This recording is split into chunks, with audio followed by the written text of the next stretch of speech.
بسم اللہ الرحمن الرحیم بسم اللہ الرحمن الرحیم الحمدللہ رب العالمین وصلی اللہ علی محمد وآل محمد۔ یا علی مدد علیہ الصلاۃ والسلام۔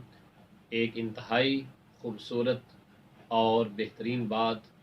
جو اپنے دیکھنے والے تمام مومنین کی خدمت میں پیش کر رہا ہوں، اور وہ یہ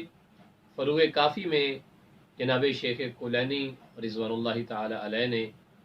ایک روایت نقل کی ہے، اور وہ روایت کچھ اس طرح سے ہے کہ امام جعفر صادق علیہ السلام نے اپنے ایک صحابی جناب ابو ہارون سے کہا کہ اے ابو ہارون،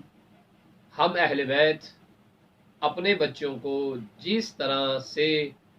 نماز کا پابند بناتے ہیں،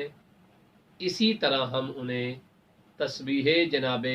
سیدہ فاطمہ الزہرا سلام اللہ علیہ و صلوات اللہ علیہ پڑھنے کا حکم دیتے ہیں۔ لہٰذا اے ابو ہارون، تم بھی تسبیح جناب سیدہ فاطمہ زہرا سلام اللہ علیہ پڑھا کرو۔ اور پھر فرمایا، جو شخص ہمیشہ تسبیح جناب سیدہ فاطمہ زہرا سلام اللہ علیہ و صلوات اللہ علیہ پڑھتا ہے، وہ شخص کبھی بھی بدبخت نہیں ہو سکتا، وہ شخص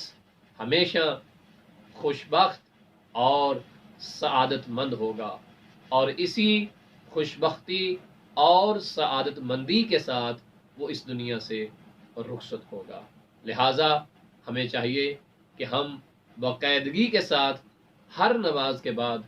تسبیح جناب سیدہ فاطمہ زہرا سلام اللہ علیہ و صلوات اللہ علیہ